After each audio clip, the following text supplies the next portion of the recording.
right, let's get to the next one. And Hmm.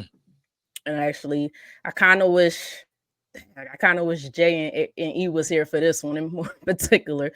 But in the new show, Samuel Deebo has a new show, I guess, on podcast. I don't know what the name of his show is, to be I honest don't with you either. guys. I I think don't. it's a part of Bleacher Report or something like that. But he made a comment that he felt like the 49ers have been the best football team in the last so many years. I do believe we have a sound bite for this. It's real quick. What is the mentality coming off of last year into this season? Was there any type of change from last year to this year? If I'm looking at it like you just said, for as hungry, I'm full at this point. Like I'm full at this point. Like, I mean, it's time to really clean the plate. Like, it's either now or never. Like, Right. That's how I kind of look at it. Like with the guys that we have, like we done, like I've been a part of, the best team in the NFL for the past going on 6 years. Yeah. And so like we always there. Like we got to get it done. It's all or nothing. Do you share the same sentiment? Just figure out how to be better when that time comes. What did you learn? Ayuk, I'm going to start with you. What did you learn about this team the way that last season ended? Me personally, I felt like we had one of the greatest football teams to ever be assembled. Personally, that's how I feel. So I see it every day. We know what we have to do. We know what it looks like. There's only one thing left to do. So it's really just focusing on that. I'm gonna just keep this simple. We're gonna keep this simple. I don't have a whole bunch of words to say. Y'all agree with this or not? The last 6 years. The last 6 years. Okay, what is okay? If they have they won a ring with the team? So it might not have been the best team. That's just my suggestion. So Zoe, let me try to ask you something else. All right. Does the best team, does that equate to talents or wins? I think when in the sense that he's talking, I think he meant talent. They got, they do have great talent. They got great talent. I think the one talent question mark, because Deebo, he's what he is. I think Ayuk is probably the most complete receiver. I think Deebo is a utility guy. You got Kittle, even the Trent Williams. They have the talented pieces to make things happen. So I think that's the context he was speaking of. But I think that if you're going to say that, you have to, back that up with wins. I mean, Buffalo in the 90s was one of the most, talented teams. They were going back to losing over and over and over again, but they still never won. So at the end of the day, I think he was talking about talent. But I think if you're going to say that out loud, and I like the confidence, then you probably need to have some hardware to show for that. And they don't have that. So until they do it, they're just talking. Their biggest weakness has been quarterback. Exactly. That's I didn't name him. That's been their biggest weakness. Garoppolo, Purdy. I mean, it's been their weakness.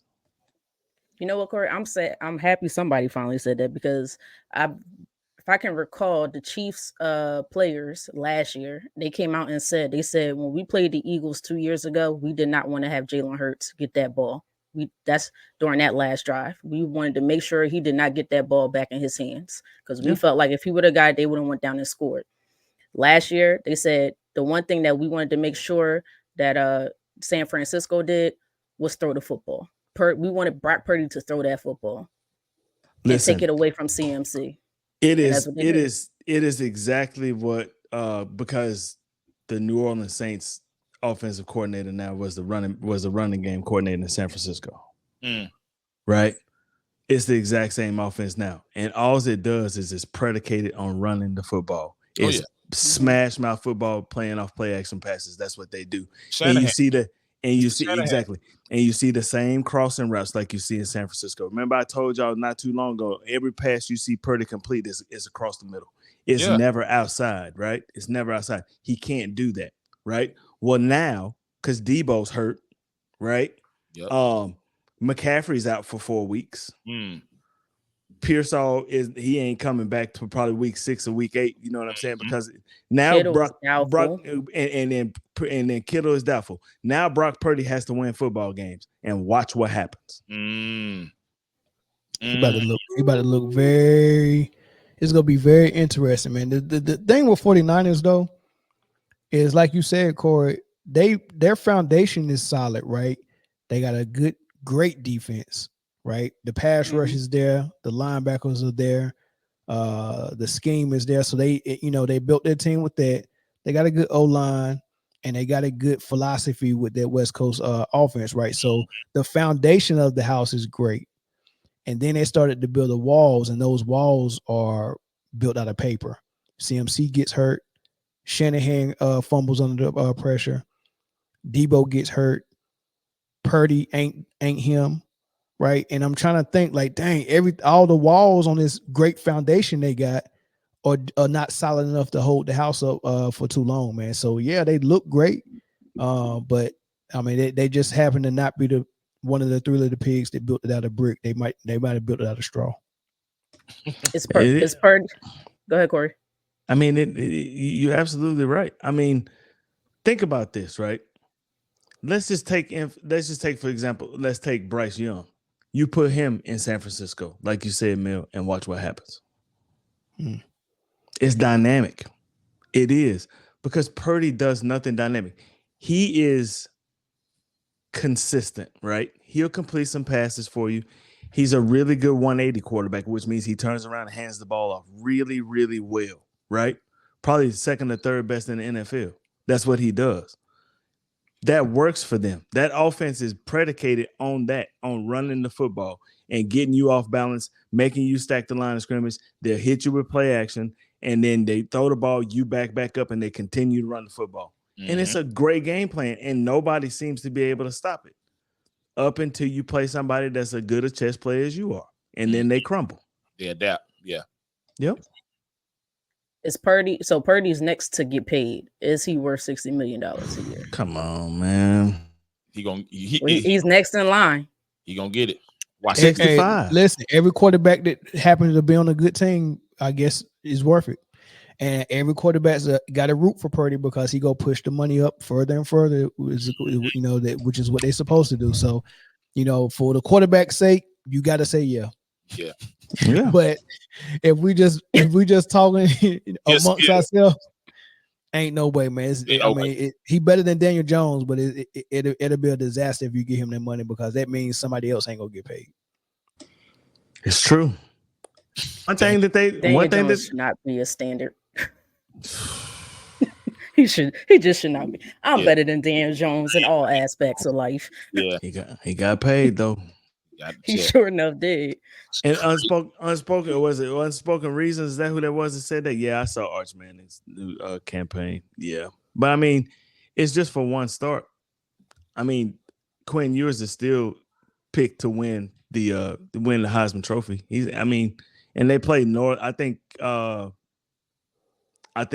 Texas played like Louisiana Tech this week or somebody. Arch Manning gonna have a hell of a game. It's gonna be great. Real quick, so no Diddy right here. That boy said, "But fuck Mahomes." I ain't got no comments on that one. I'm sorry. And the reason was weird too, because he put ketchup on steak. That's why you want to do that. I have no comments on that one whatsoever. Wow. That's wild. That's pretty crazy. Like that's what make you want to do that. I don't know nothing about it. So. I don't know. I agree with the one person who said the one comment. Once they pay Purdy $60 million, and this is going to be his opportunity to really show us who he truly is. Because he, like Corey said, he's missing a lot of top of the most talented players on his team. He's missing basically all of them. It feels like on the offensive side of the ball, it's going to be him, Trent, and Brandon Ayuk. That's it.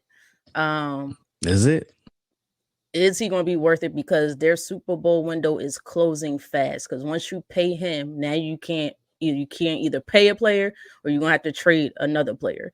So in their cap space, I understand they got they probably decreased, but they had about $50-something million this year.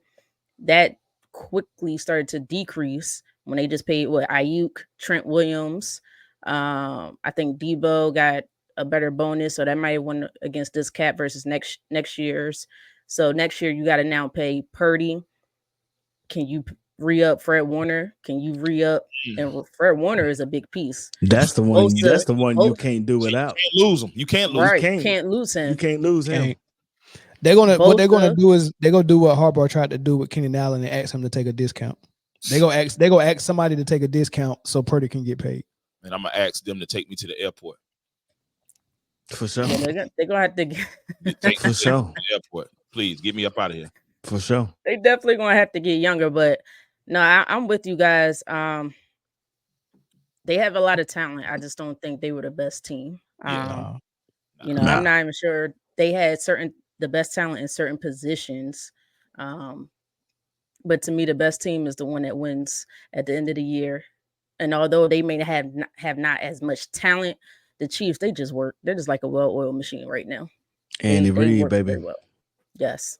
I think he's the key to all of that, in my opinion. Sure. Yep.